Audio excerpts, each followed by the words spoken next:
በስመ አብ ወወልድ ወመንፈስ ቅዱስ አሐዱ አምላክ አሜን። ከመረጥኳቸው ጋር ቃል ኪዳኔን አደረግኩ። የማይሰለች ተጋዳይ የክብር ኮከብ የገዳም መብራት ስም አጠራሩ እርግናው የተመሰገነ ብፁዕ ቅዱስ ደግ አባት አቡነ ገብረ መንፈስ ቅዱስ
ሀገራችን ኢትዮጵያ ክርስትናን ከመቀበሏ በፊት በሕገ ልቦና እግዚአብሔርን ታመልክ ነበር።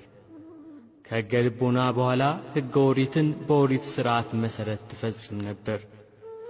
ኢትዮጵያውያን ወደ ኢየሩሳሌም እየተጓዙ ሥርዓተ ኦሪትን ይፈጽሙ ነበር።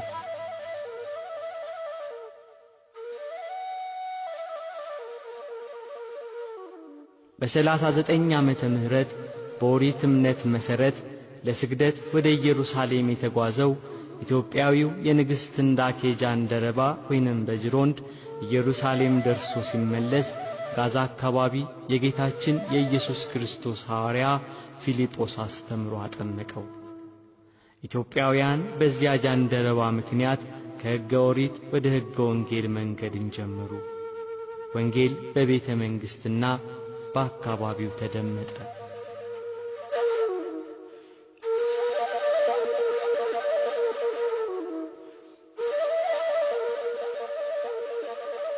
በአራተኛው ክፍለ ዘመን አባ ሰላማ ከሳቴ ብርሃን ወይንም ቅዱስ ፍርሚናጦስ ጵጵስናን ከእስክንድሪያ ከቅዱስ አትናቴዎስ ተቀብሎ ሲመለስ ክርስትና በይፋ የመንግሥት ሃይማኖት ሆነ። ወንጌል በየሀገሩ ተሰበከ።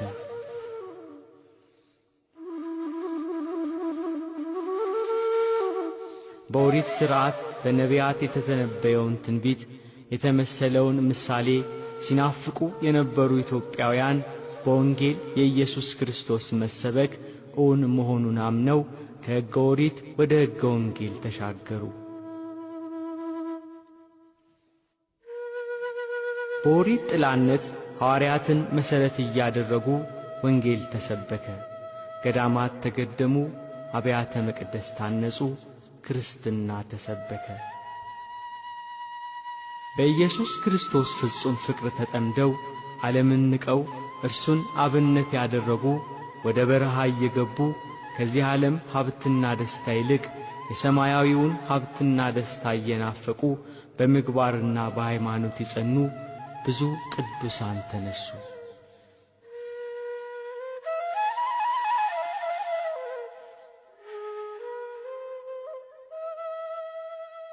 ሐዋርያት በዕጣ ተከፋፍለው ከሀገር ሀገር እየዞሩ ወንጌልን እንዳስተማሩ የሐዋርያትን ፈለግ የተከተሉ ቅዱሳን አባቶች ተራራ እየወጡ ቁልቁለቱን እየወረዱ በዱር በገደል እየተጓዙ ባህር ሐይቁን እየተሻገሩ ከሀገር ሀገር የምስራቹን ወንጌል የክርስትናን ሕይወት ሰበኩ። ኑሯቸውን በበረሃ አድርገው ድምፀ አራዊትን፣ ግርማ ሌሊትን፣ ጸባጋንንትን እየታገሱ የቅድስናን ሕይወት ለሌላው መብራት እንዲሆን ወንጌል በዓለም እንዲስፋፋ የክርስቶስን የማዳኑን ዜና ምሕረቱንና ቸርነቱን አዳረሱ።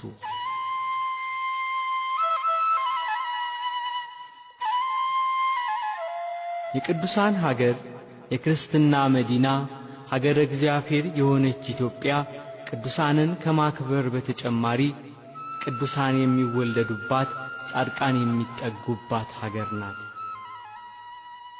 ቅድስና ቅዱስ የሆነው እግዚአብሔርን ቅዱስ እንደሆነ በቅድስና ቅዱስ የሚኮንበት ሕይወት ነው። እኔ ቅዱስ እንደሆንኩ እናንተም ቅዱሳን ሁኑ እንዳለ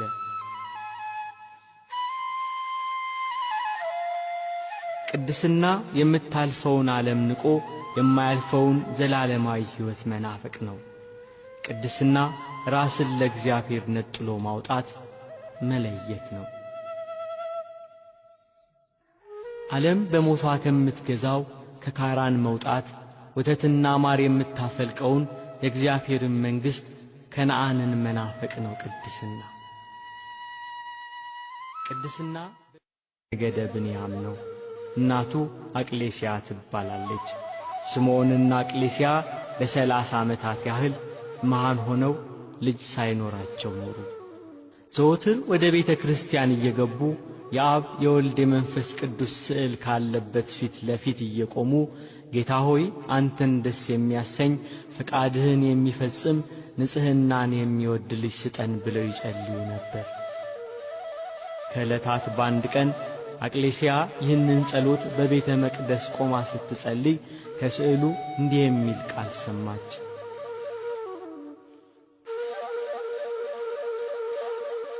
ሥልጣኑ ከሰማይ ከፍታ ከፍ የሚል ንጽሕናው ከሚካኤልና ከገብርኤል የሚተካከል ክህነቱ እንደ መልከ ጼዴቅ አኗኗሩ እንደ መጥምቁ ዮሐንስ ሕይወቱ እንደ ነቢዩ ኤልያስ የሆነ ልጅ እንቺ ተቀበይ አላት። ከስዕሉ ላይ የወጣው ድምፅ የኤሳውና የያዕቆብ እናት ርብቃ በማኅፀኗ ስለነበረው ጽንስ እግዚአብሔርን ልትጠይቅ እንደሄደች አቅሌስያም እንደ ርብቃ ስለ ልጅ ማግኘት የእግዚአብሔርን ቃል ልትጠይቅ ብትሄድ እግዚአብሔር ክብሩ ከፍ ያለ ልጅ እንቺ ብሎ ሰጣት። መጋቢት 29 ቀን አቅሌስያ ጸነሰች። ታኅሳስ 29 ቀን በ8ኛው መቶ ክፍለ ዘመን ደም ግባቱ ያማረ ወንድ ልጅ ወለደች። መልአኩ ቅዱስ ገብርኤል በሰው አምሳል መጥቶ የዚህ ልጅ ስሙ ገብረ መንፈስ ቅዱስ ይባላል አላት። የመንፈስ ቅዱስ ድንቅ ሥራ ነውና።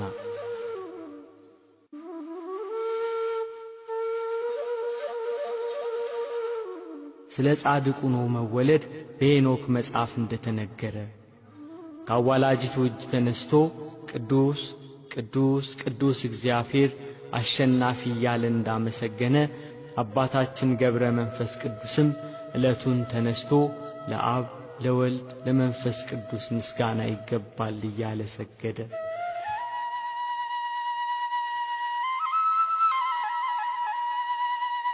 የእግዚአብሔር ቃል ወደ እኔ እንዲህ ሲል መጣ።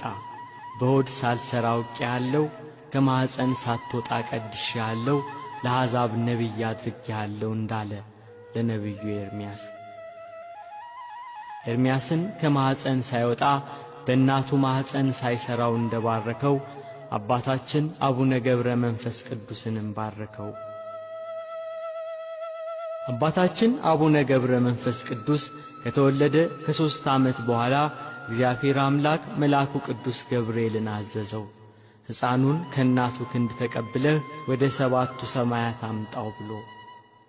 መልአኩ ቅዱስ ገብርኤል ሕፃኑን ከእናቱ ክንድ ተቀበለ።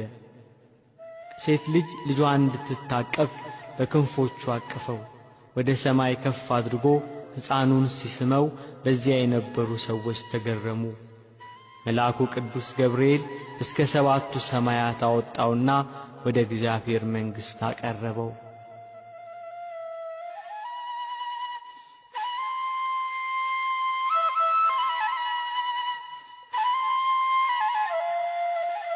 እግዚአብሔር ሕፃኑን ገብረ መንፈስ ቅዱስን ባረከው።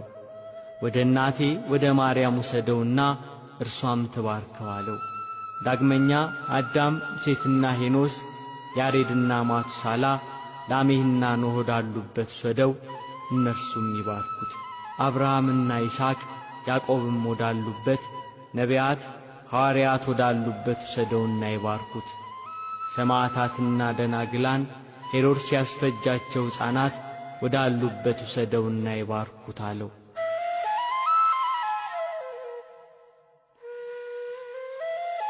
መልአኩ ቅዱስ ገብርኤል ሕፃኑን ወደ እመቤታችን ወሰደው። እናታችን ቅድስት ድንግል ማርያም ሕፃኑን ተቀብላ ሳመችውና ባረከችው። ዳግመኛም ወደ ቅዱሳኑ ሁሉ ወሰደውና ሰላም አሉት። እግዚአብሔር አምላክ መልአኩ ቅዱስ ገብርኤልን አዘዘው። ሕፃኑን ብዙ ገዳማውያን ወዳሉበት ገዳም ውሰደውና ከበራፋቸው አስቀምጠው። ለዚያ ገዳምም አበምኔት ሕፃኑን ከበረሃ አንስተህ ከአንተ ዘንድ አኑረው፣ ስለ ልብስና ምግቡ አታስብ፣ ሕፃኑ የመንፈስ ቅዱስ ማደሪያ ነውና ብለህ ንገረው አለው።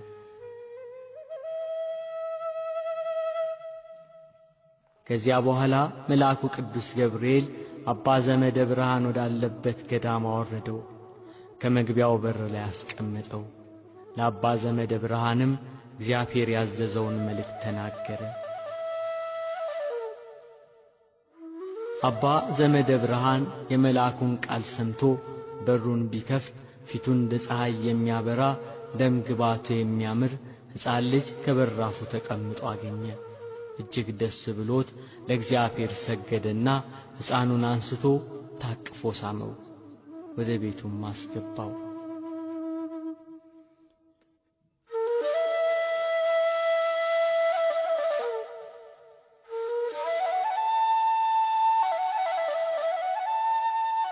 አባ ዘመደ ብርሃን ሕፃኑን ገብረ መንፈስ ቅዱስን በፍቅርና በሥርዓት አሳደገው።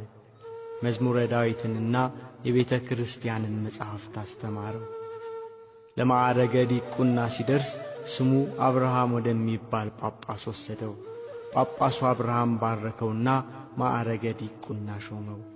እንደ ቀዳሜ ሰማዕት ቅዱስ እስጢፋኖስ አባታችን ገብረ መንፈስ ቅዱስ ጸጋና ሞገስ የተሞላ ሆነ።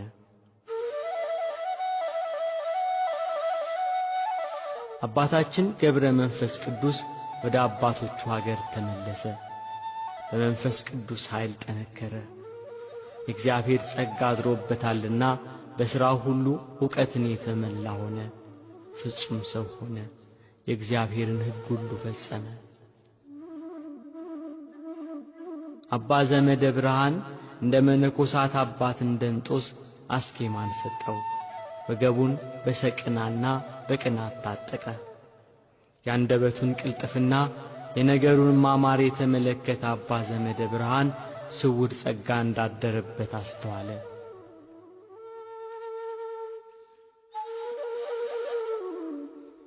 ከዘመናት በኋላ አባታችን ገብረ መንፈስ ቅዱስ ቀሰሰ። በጾምና በጸሎት ተወሰነ። ሰማያዊውን ሕይወት እየናፈቀ ከሰው ተለይቶ በገዳም ብቻውን ኖረ። ምድራዊውን ሀብት ንቋልና እንደ ሐዋርያት የታምራትና የፈውስ ሀብት ተሰጠው።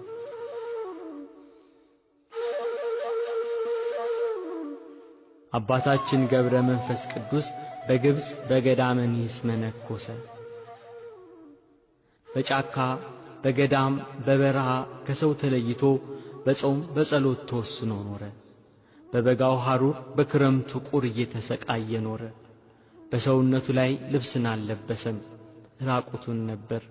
ራቁቱን በባሕር ላይ ቆሞ ይጸልይ ነበር። ወገቡን በማቅ በሰንሰለት ታጥቆ ነበር። በዚያ ጫካ ከቅዝቃዜው የተነሣ ሰውነቱ አልቆ አጥንቱ ደርቆ ነበር።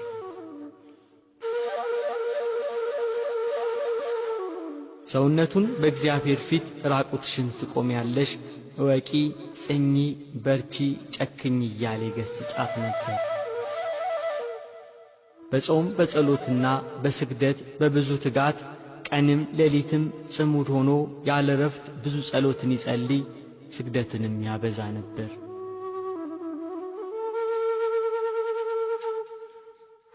ሥጋው እስኪደርቅ ቁርበቱም ካጥንቱ እስኪጣበቅ ድረስ መልአኩ ቅዱስ ገብርኤልን እግዚአብሔር አዘዘው።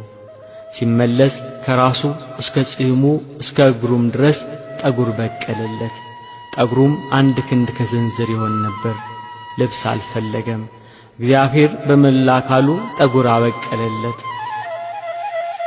እንደ በግ ጠጉር ያለ ሥጋውን የሚሸፍን ጽሙ የሚያምር እንደ ቁራ ጥቁር የሆነ እንደ ነጭ ሐር የተፈተለ ግርማው እንደሚያስፈራ አንበሳ ነበር። ቁመቱ እንደ ዘንባባ ነው። መዓዛው እንደ ከበረ በስቂጥስ እንደሚባል ሽቶ ያማረ ሲሆን መዓዛው ጫካውን ይሞላ ነበር። በጽሕሙ የተከበበ ፊቱም እንደ እግዚአብሔር መልአክ ነበር።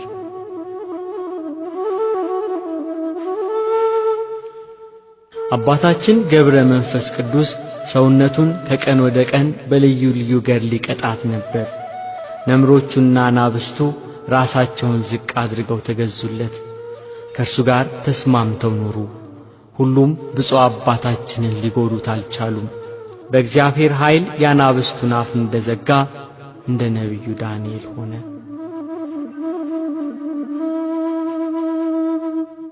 አራዊቱ ወዳሉበት ይዞራል። በእሱ ላይ ክፉ ሊያደርጉበት ቢፈልጉም የእግዚአብሔር ሥልጣን ግን ይከለክላቸው ነበር። አራዊቱ ከእግሩ በታች ይተኙ ነበር። አባታችን አቡነ ገብረ መንፈስ ቅዱስ በሚሄድበትም ጊዜ ይለማመጡታል። ለጌታው እንደሚታዘዝ አገልጋይ፣ ለመምህሩ እንደሚተጋ ደቀ መዝሙር እግሮቹን ይልሳሉ፣ የረገጠውን አፈር ይመገባሉ። ለጸሎት ሲቆም አራዊቱም አብረው ይቆማሉ። ሲመጣ ሲያዩት ሮጠው ሄደው ተንበርክከው ይቀበሉታል። አባታችን ገብረ መንፈስ ቅዱስ እናቱም አባቱም የሥጋ ዘመዶቹም አላወቁትም። በመዓልትና በሌሊት ያለ ረፍት ለእግዚአብሔር ምስጋናን ያቀርባል። እንደ መላእክት በአክናፈ ነፋስ ይፋጠናል፣ እንደ መላእክት በሰረገላ ነፋስ ይሄዳል። አባታችን ገብረ መንፈስ ቅዱስ በንጽሕናና በቅድስና ያለማቋረጥ በማመስገኑ እግዚአብሔር ከፍ አደረገውና ኑሮውን ከመላእክት ጋር አደረገለት። አባታችን ገብረ መንፈስ ቅዱስ በመዓልትና በሌሊት አያንቀላፋም ነበር። ቅዱስ ዳዊት ለዓይኖቼ እንቅልፍ ለቅንድቦቼ ሽልብታን አልሰጣቸውም ያለውን አስቦ ቀን ከሌሊት በጾምና በጸሎት ተወሰነ። ሳርም ሆነ ቅጠልም አልለበሰም። ለሥጋው ምንም ምክንያት አላቀረበም። ራቁቱን ኖረ፣ ኀፍረትንም ናቃት። ክርስቶስን ይከተለው ዘንድ መስቀሉን ተሸከመ። አባታችን ገብረ መንፈስ ቅዱስ እግዚአብሔርን መፍራት በሃይማኖት ገንዘብ አደረገ። ከዓለም ተድላ ደስታ ተለየ። የሐዋርያትን ድህነት አሰበ። በከረጢታቸው ገንዘብ ያልቋጠሩትን፣ ለመንገድ ስንቅ ያላሰናዱትን፣ ለዓለም ያልጎመጁትን እነርሱን መሰለ። በፍቅራቸው ጸና፣ ፍለጋቸውን ተከተለ። ሥራቸውን ጠበቀ፣ ሀገራቸውን ናፈቀ። በእውነተኛ ሃይማኖት እንደነርሱ ሊያርፍ ወደደ።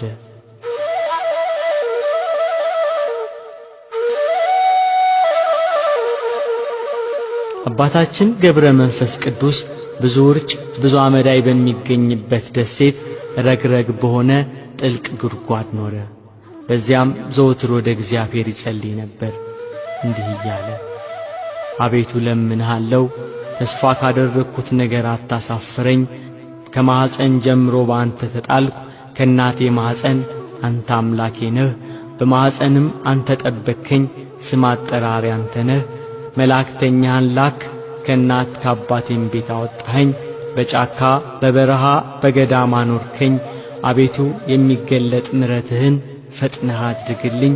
ይህም እንደ ሥራዬ ሳይሆን እንደ ቸርነት ነው እንጂ አቤቱ ጌታ ሆይ ለእኔ ፊትህን አሳየኝ። መራራ ለቅሶን እያለቀሰ ደረቱን እየመታ ዘወትር መላልሶ ጸለየ። ከጠዋት እስከ ማታ ያለ ረፍት ይሰግዳል። ወዙ እንደ ውሃ በስቶ ይፈስ ነበር። ቀንም ሌሊትም ያለ ማቋረጥ ምድርን ያርስ ነበር። እንደ መላእክት ይዘምር ነበር። ጸሎቱን ሲጨርስ መላእክት እንደ ልማዳቸው መጥተው አጽናኑት።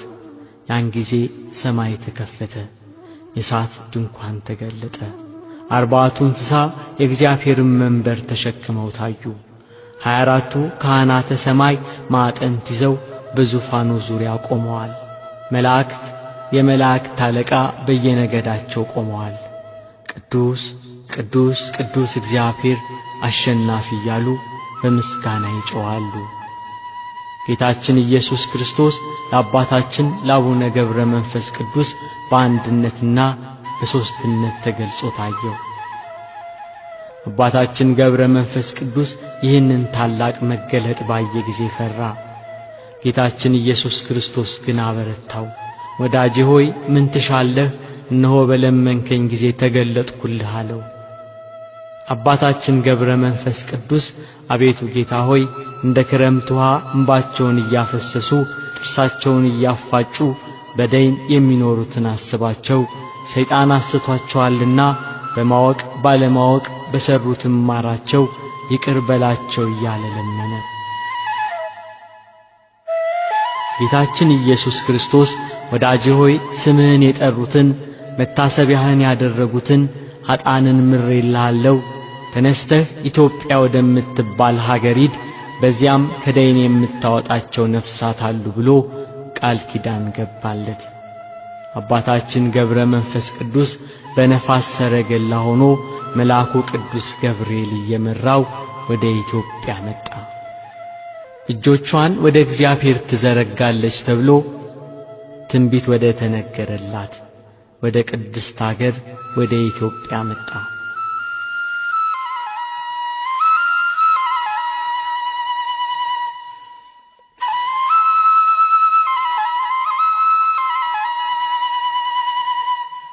ዓለም በጨለማ በባዕድ አምልኮ በነበረ ጊዜ በሕገ ኦሪት የኖረች ሥርዓተ ኦሪትን ስትፈጽም የነበረ ከኢየሩሳሌም ቀጥሎ ስሟ ወደሚነሣ ወደ ሀገረ እግዚአብሔር ወደ ኢትዮጵያ መጣ።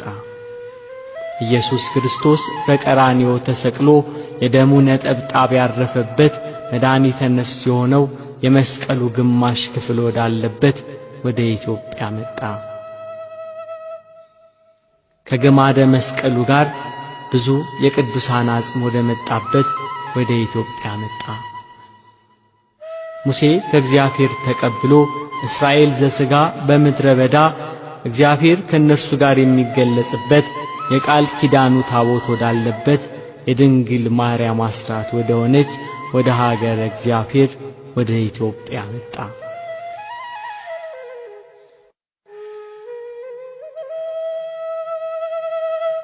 በግብጽ በኩል አድርጎ አክሱም ጽዮን ደረሰ። አክሱም የቅዱሳን ነገሥታት ሀገር፣ የቃል ኪዳኑ ማረፊያ ምድር።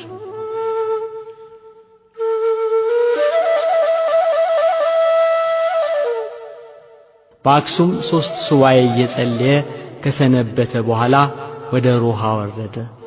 በላስታ ላሊበላ በሮሃ ከተማ ቅዱስ ላሊበላ ንጉሥ ሆኖ ነግሶ የነበረበት ዘመን ነበር። ከአባታችን ጋር ላስታ ላይ ተገናኙ። ቅዱስ ላሊበላ የጸጉሩን ርዝመት ተመልክቶ ተገረመ። የሚጸልይበትና የሚያድርበት የእንግዳ ቤት ሰጥቶት ጥቂት ቀን ከእርሱ ጋር ሰነበተ። አባታችን ገብረ መንፈስ ቅዱስ እየጸለየና እያስተማረ በላስታ ከቅዱስ ላሊበላ ጋር ጥቂት ጊዜያት ሰነበተ። ከቀናት በኋላ ገብረ መንፈስ ቅዱስ ላሊበላን ተሰናብቶ እግዚአብሔር ሂድ ወዳለው ወደ ዝቋላ ለመሄድ ተነሣ።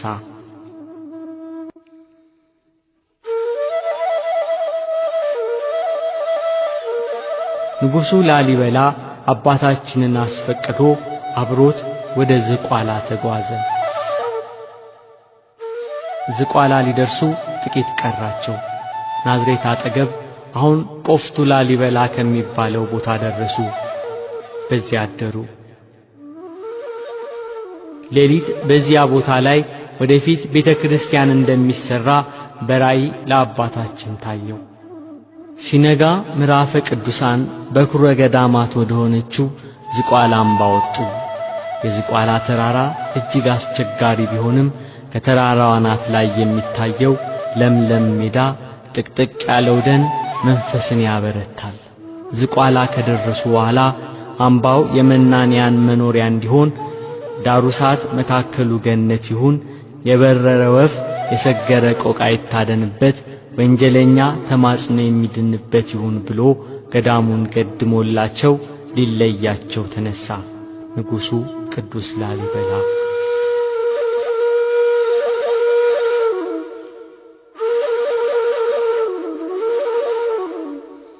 አባታችን ገብረ መንፈስ ቅዱስ ላሊበላን ሲያሰናብት ስትመለስ በመንገድ ላይ ሮሃ እንደሰራኸው የቋጥኝ ፍልፍል አብያተ ክርስቲያንን ሰርተህ ስሟን አዳዲ ማርያም ብለህ ሰይማት፣ ታቦተ ማርያምን አስገብተህ ወደ ሮሃ ወደ ቤተ መንግሥትህ ተመለስ፣ ጊዜ ሞትህ ቀርቧል ብሎ ቡራኬ ሰጥቶ አሰናበተው። ቅዱስ ላሊበላ አባታችን እንዳዘዘው ሲመለስ የአዳዲ ማርያምን ቤተ ክርስቲያን ሰርቶ ታቦተ ማርያምን አስገብቶ ወደ ቤተ መንግሥቱ ተመለሰ።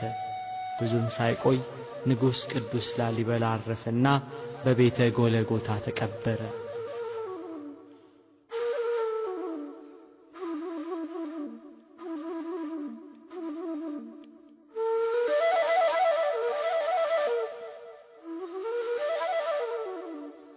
አባታችን ገብረ መንፈስ ቅዱስ ከዕለታት አንድ ቀን ከዝቋላ አምባ ወርዶ ሕዝቡን ሲያስተምር ሰነበተ።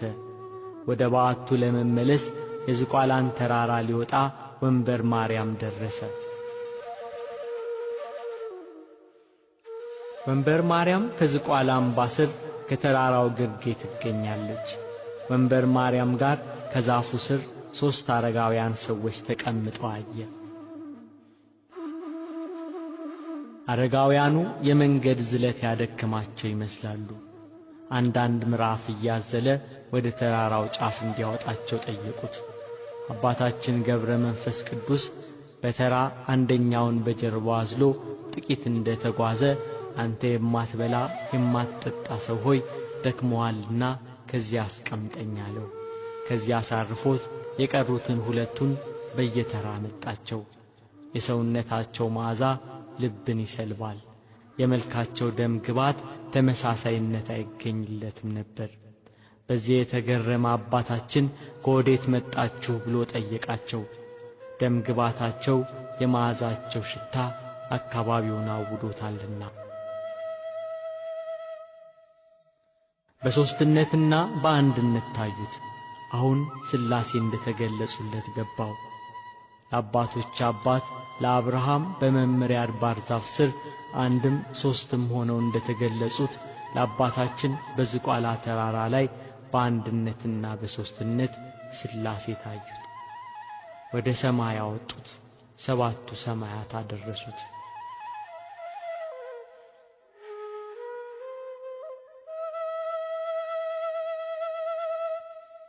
አባታችን ገብረ መንፈስ ቅዱስ ከዝቋላ ወርዶ ምድረ ከብድ ተመለሰ።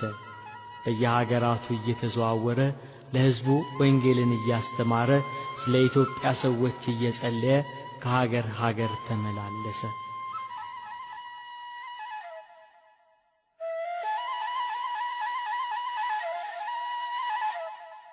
አባታችን ገብረ መንፈስ ቅዱስ 300 ዓመት ሆኖት ነበር። በዝቋላ በውሃ ዳር ቆሞ ምስራቁና ምዕራቡን ሰሜንና ደቡቡን ተመለከተ። እግዚአብሔር ከእርሱ ጋር ነበርና የኢትዮጵያ ሰዎች ኃጢአትም በፊቱ ታየው።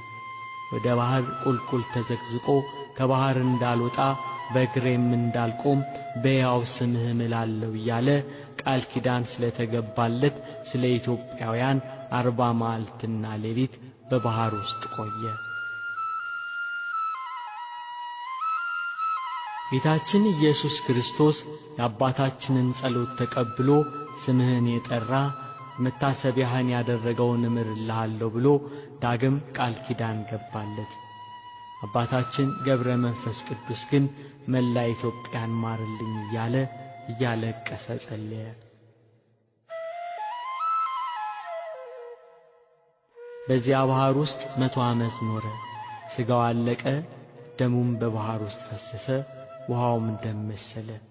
አጥንቶቹ እንደ በረዶ ሆነው ታዩ። አጋንንት በየቀኑ እየመጡ በፍላጻዎቻቸው ይወጉት ነበር። የአባታችንን ጽናት ያየ አምላካችን እግዚአብሔር ወደ ዝቋላ መጥቶ ከባህሩ ዳር ቆመ። ገብረ መንፈስ ቅዱስ ብሎ ተጣራ። ና ከባህሩ ውጣ፣ ኢትዮጵያን ምሬልሃለሁ አለው።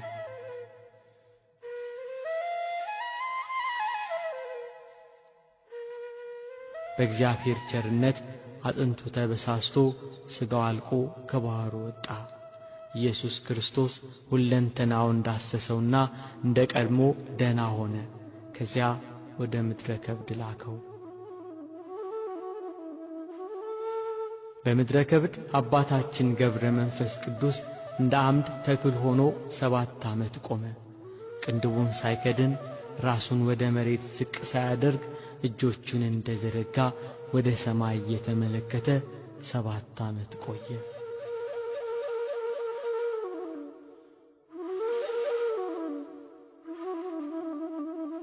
ሰይጣን የአባታችንን ጽናት ሲመለከት በቅናት ተነስቶ በቁራ ተመስሎ ዓይኖቹን አነቆረና ሳወረው። እርሱ ግን ምንም ሳያጓድል እስከ 2 ሳምንት ድረስ በትጋት ወደ ሰማይ እንዳቀና ሲጸልይ ቆየ። እመቤታችን ቅድስት ድንግል ማርያም ሐምሌ 5 ቀን የብርሃን ዓይን አምጥታ ተከለችለት።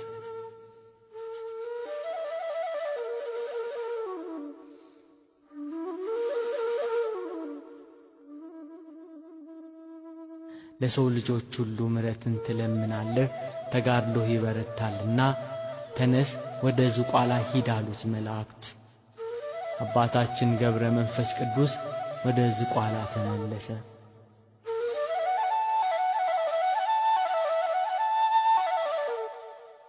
ነቢያትና ሐዋርያት ወገናችን እያሉት መላእክት በክንፎቻቸው አቅፈው እመቤታችን ቅድስት ድንግል ማርያም ወዳጄ እያለችው በመብረቅ ላይ ሆኖ ወደ ዝቋላ ሄደ። ዝቋላ ላይ የአባታችንን ጽድቅ በጎ ሥራውን የሚያደናቅፍበት የአጋንንት ሰራዊት አባታ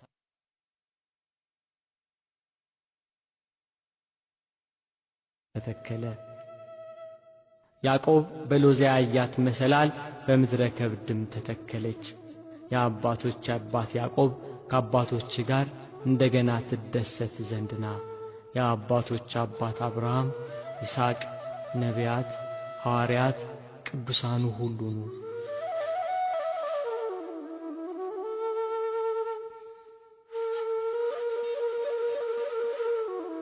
መሰላሉ የአባታችን የአቡነ ገብረ መንፈስ ቅዱስ የሰውነቱ ንጽሕና ነው። በዚያ መሰላል ላይ ጸሎቱ ወደ ሰማይ ይወጣል፣ ወደ እግዚአብሔር ዙፋን ፊት ይቀርባል። ዳግመኛ በዚያ መሰላል ለጸሎቱ መልስ ይወርዳል። መላእክት ጸሎቱን ያሳርጋሉ።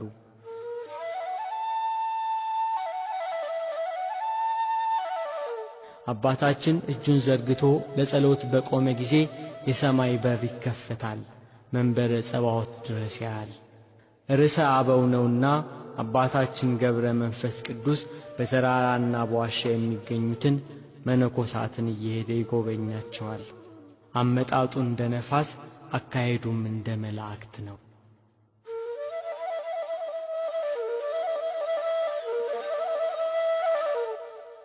አባታችን ከዚህ ዓለም የሚለይበት ሰዓት ደረሰ።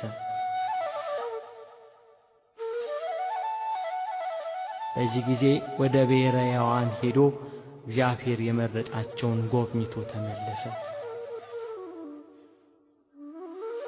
ጌታችን ኢየሱስ ክርስቶስ ከአባታችን ከገብረ መንፈስ ቅዱስ ጋር ቃል ኪዳን አደረገ። ከመረጥኳቸው ጋር ቃል ኪዳኔን አደረግኩ እንዳለ መታሰቢያህን ያደረገውን ስምህን የጠራውን በጸሎቴ የታመነውን እምርልሃለሁ። ለጾም አዳሪዎች ምጽዋትን የሚሰጥ የተራበውን የሚያበላ የተጠማውን የሚያጠጣ ከአንተ ጋር በሰማያት አኖረዋለሁ አለው። አባታችን ገብረ መንፈስ ቅዱስ ቃል ኪዳን የተቀበለበት ቀን ጥቅምት 5 ቀን ነው።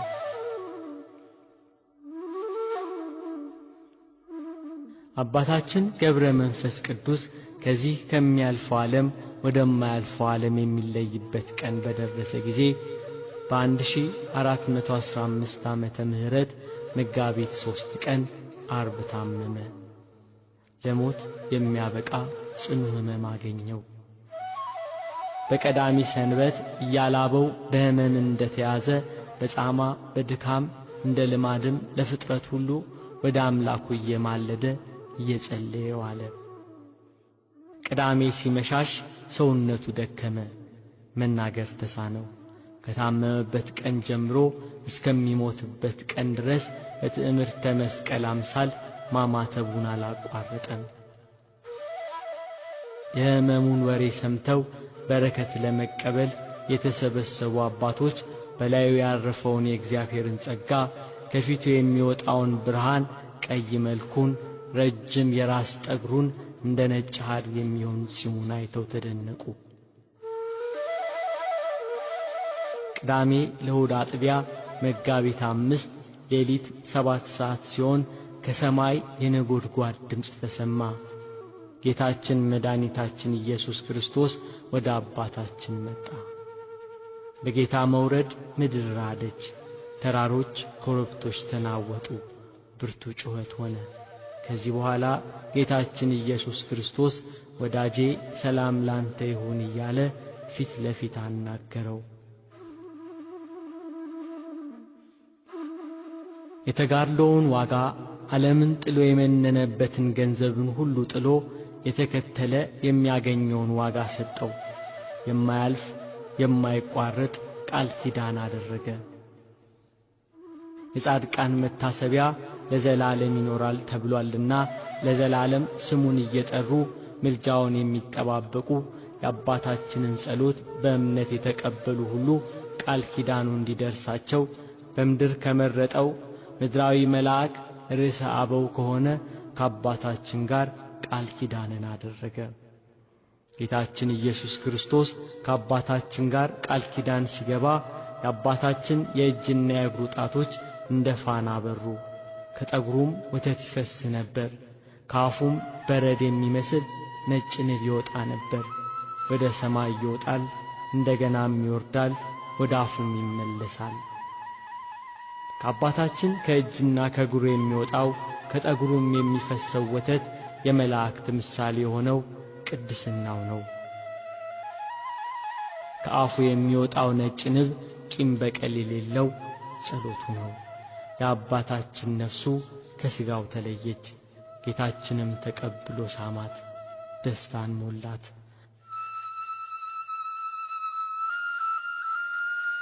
ሥጋውን መላእክት ገነዙት። ሥርዓቱ ሁሉ ከተፈጸመ በኋላ መላእክት ሊቀብሩ ወሰዱት፣ በኢየሩሳሌም ቀበሩት።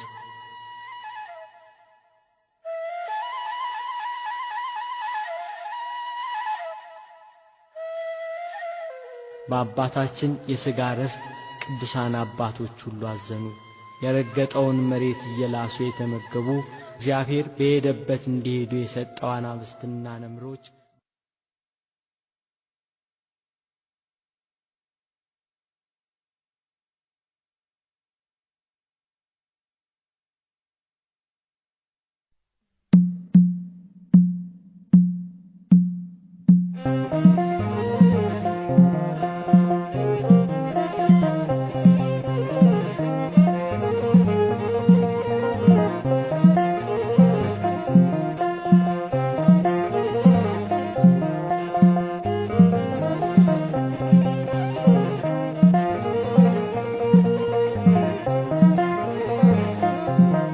ችግሬን ተረዳኝ ሰማኝ የኔ አባት ገብረ በመንፈስ ቅዱስ አዳነኝ በእውነት ዘምሬአለሁ በጸበሉ ድኜ ጻድቁ ጸሎት በምልጃው አምኜ ችግሬን ተረዳኝ ሰማኝ የኔ አባት መንፈስ ቅዱስ አዳነኝ በእውነት ዘምሬአለሁ በጸበሉ ድኜ ጻድቁ ጸሎት በምልጃው አምኜ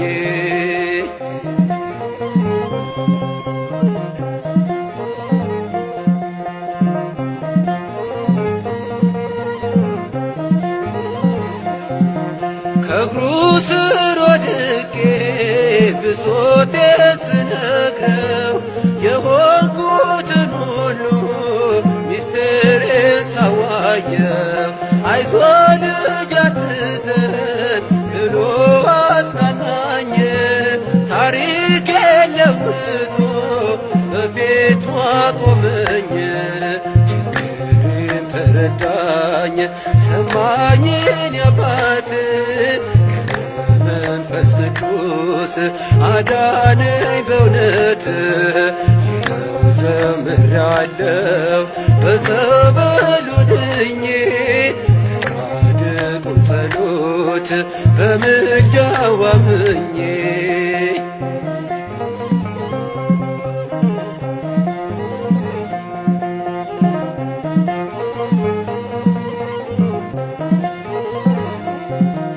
ልመናዬ ሳይንቅ አዘነልኝ ለኔ አባቴ አማለደኝ ቆሞልኝ ከጎኔ ለፍጡር አዛኝ ነው ለድሃ የሚራራ ከቶ መች አፈርኩኝ እርሱን ስም ስጠራ ችግሬን ተረዳኝ ሰማኝ የኔ አባት መንፈስ ቅዱስ አዳነኝ በእውነት ይኸው ዘምሬአለሁ በጸበሉ ድኜ ጻድቁ ጸሎት በምልጃው አምኜ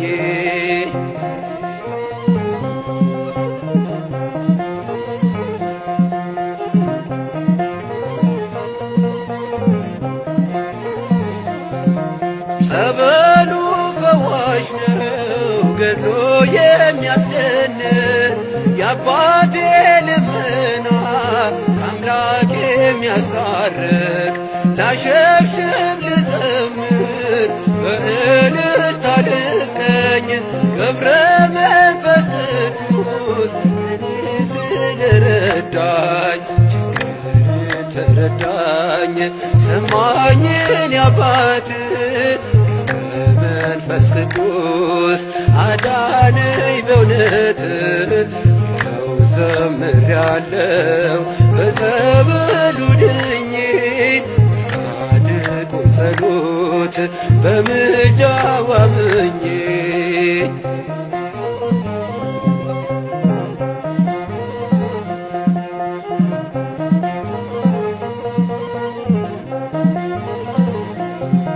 የአክሌስያ ጸጋ የስምዖን ልጅ የሥላሴ ባሪያ ዓለም አማላጅ ይታደጋል ቆሞ ለሰው ልጅ ሕይወት ስሙ ከተጠራ ይሰማል በእውነት ችግሬን ተረዳኝ ሰማኝ የኔ አባት መንፈስ ቅዱስ አዳነኝ በእውነት ይኸው ዘምሬአለሁ በጸበሉ ድኜ ጻድቁ ጸሎት በምልጃው